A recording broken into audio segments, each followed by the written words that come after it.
ಏನೋ ಇರಾನ್ ಮತ್ತು ಇಸ್ರೇಲ್ ಮಧ್ಯೆ ವಾರ್ ನಡೀತಾ ಇರುವಂತಹ ಸಂದರ್ಭದಲ್ಲಿ ಭಾರತದ ಮೇಲೆ ಎಫೆಕ್ಟ್ ಆಗ್ತಾ ಇದೆ. ಯುದ್ಧದಿಂದಾಗಿ ಭಾರತದ ವ್ಯಾಪಾರದ ಮೇಲೆ ಪರಿಣಾಮ ಬೀರ್ತಾ ಇದ್ದು ಕರಾವಳಿಯ ಗೋಡಂಬಿ ಉದ್ಯಮದ ಮೇಲೆ ಈಗ ವಾರ್ ಪರಿಣಾಮ ಬೀರ್ತಾ ಇದೆ. ಸಂಕಷ್ಟಕ್ಕೆ ಸಿಲುಕೊಂಡಿದ್ದಾರೆ ರಾಜ್ಯದ ಕರಾವಳಿ ಭಾಗದ ಗೋಡಂಬಿ ಉದ್ಯಮಗಳು. ಕಾರಣ ಏನು ಅಂದರೆ ಈ ಕೊಲ್ಲಿ ರಾಷ್ಟ್ರಗಳ ಬಂದರುಗಳಲ್ಲಿ ಬರೋಬ್ಬರಿ 40 ಹಡಗುಗಳು ಸಿಲುಕೊಂಡ್ಬಿಟ್ಟಿದ್ದಾವೆ. ಆ ಭಾರತದಿಂದ ಗೋಡಂಬಿಯನ್ನು ತುಂಬಿಕೊಂಡು ಹೋಗಿರುವಂತಹ 40 ಹಡಗುಗಳು ದುಬೈನಲ್ಲಿರುವಂತಹ ಜೇಬೇದ್ ಅಲಿ ಆ ಒಂದು ಬಂದರಿನಲ್ಲಿ ನಿಂತಿದ್ದಾವೆ. ಆ 40 ಹಡಗುಗಳು ಇದೇ ರೀತಿಯಾಗಿ ಏನಾದರೂ ಯುದ್ಧ ಮುಂದುವರೆದಿದ್ದೇ ಆದರೆ ಈ ಉದ್ಯಮದ ಮೇಲೆ ನೇರವಾದಂತಹ ಪರಿಣಾಮ ಬೀರುತ್ತೆ. ಈ ಭಾರತದಲ್ಲಿರುವಂತಹ ಕರಾವಳಿ ಭಾಗದಲ್ಲಿ, ಅದರಲ್ಲೂ ಸ್ಪೆಷಲಿ ಕರ್ನಾಟಕದ ಕರಾವಳಿ ಭಾಗದಲ್ಲಿರುವಂತಹ ಅತಿ ದೊಡ್ಡ ಪ್ರಮುಖವಾಗಿರುವಂತಹ ಉದ್ಯಮಗಳಲ್ಲಿ ಈ ಗೋಡಂಬಿ ಉದ್ಯಮವೂ ಸಹ ಒಂದು. ಈ ಗೋಡಂಬಿಗಳನ್ನು ಕರ್ನಾಟಕದಲ್ಲಿ ಮತ್ತು ಭಾರತದಲ್ಲಿ ಇಲ್ಲಿ ಬೆಳೆದು ನೇರವಾಗಿ ಅವು ಗಲ್ಫ್ ರಾಷ್ಟ್ರಗಳಿಗೆ ಹೋಗ್ತವೆ, ಯುರೋಪ್ ರಾಷ್ಟ್ರಗಳಿಗೆ ಹೋಗ್ತವೆ. ಅಲ್ಲಿ ವ್ಯಾಪಾರ ವಹಿವಾಟಾಗುತ್ತೆ, ಅಲ್ಲಿ ಒಳ್ಳೆಯ ಬೆಲೆ ಸಿಗುತ್ತೆ ಎನ್ನುವಂತಹ ಕಾರಣಕ್ಕಾಗಿ ಎಕ್ಸ್ಪೋರ್ಟ್ ಮಾಡಲಾಗುತ್ತೆ.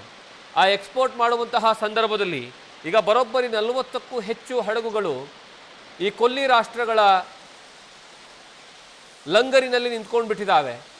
ಇದರ ಪರಿಣಾಮ ಏನಿದೆ ಅಂದರೆ ಸ್ವಲ್ಪ ದಿವಸ ಏನಾದರೂ ಇದೇ ರೀತಿಯಾಗಿ ಮುಂದುವರೆದಿದ್ದೇ ಆದರೆ ಅವು ಗೋಡಂಬಿಗಳು ಹಾಳಾಗುವಂತಹ ಸಾಧ್ಯತೆಗಳಿರ್ತವೆ. ಅದರ ಜೊತೆಗೆ ಅದರ ನೇರವಾದಂತಹ ಪರಿಣಾಮ ಇಲ್ಲಿರುವಂತಹ ವ್ಯಾಪಾರಸ್ಥರ ಮೇಲೆ ಬೀಳುವಂತಹ ಸಾಧ್ಯತೆಗಳಿರ್ತವೆ. ಕೊಲ್ಲಿ ರಾಷ್ಟ್ರಗಳಿಗೆ ರಾಜ್ಯದ ಕರಾವಳಿಯಿಂದ ಗೋಡಂಬಿಯನ್ನು ರಫ್ತು ಮಾಡಲಾಗ್ತಾ ಇದೆ.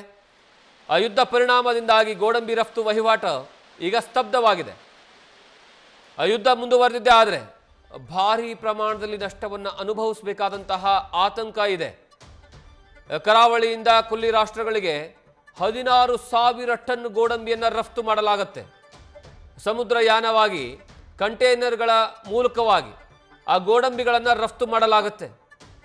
ಯುದ್ಧದಿಂದಾಗಿ ಈಗಾಗಲೇ ಕಚ್ಚಾ ಗೋಡಂಬಿಯ ಮೇನ್ ಸಪ್ಲೈ ಆ ಚೈನ್ ಏನಿದೆ ಅಲ್ಲ, ಅದು ಭಾರಿ ಅದಕ್ಕೆ ಪೆಟ್ಟು ಬೀಳ್ತಾ ಇದೆ. ಮಧ್ಯಪ್ರಾಚ್ಯ ರಾಷ್ಟ್ರಗಳಿಗೆ ಈಗಾಗಲೇ ಹಲವಾರು ಉತ್ಪನ್ನಗಳನ್ನು ರಫ್ತು ಮಾಡೋದು ಸ್ಥಗಿತವಾಗಿದೆ. ಯುದ್ಧ ಮುಂದುವರೆದಿದ್ದೇ ಆದರೆ ಈ ಗೋಡಂಬಿ ಉದ್ಯಮದ ಮೇಲೆ ದೊಡ್ಡ ಪ್ರಮಾಣದಲ್ಲಿ ಪರಿಣಾಮ ಬೀರುತ್ತೆ. ಆ ಮೂಲಕವಾಗಿ ಇಲ್ಲಿರುವಂತಹ ಜನರು ನಷ್ಟವನ್ನು ಅನುಭವಿಸ್ತಾರೆ. ಈ ಬಗ್ಗೆ ಆತಂಕ ವ್ಯಕ್ತವನ್ನು ಪಡಿಸಿದ್ದಾರೆ ಕೆಸಿಎಂಎಯ ಮಾಜಿ ಅಧ್ಯಕ್ಷರಾಗಿರುವಂತಹ ಪ್ರಕಾಶ್.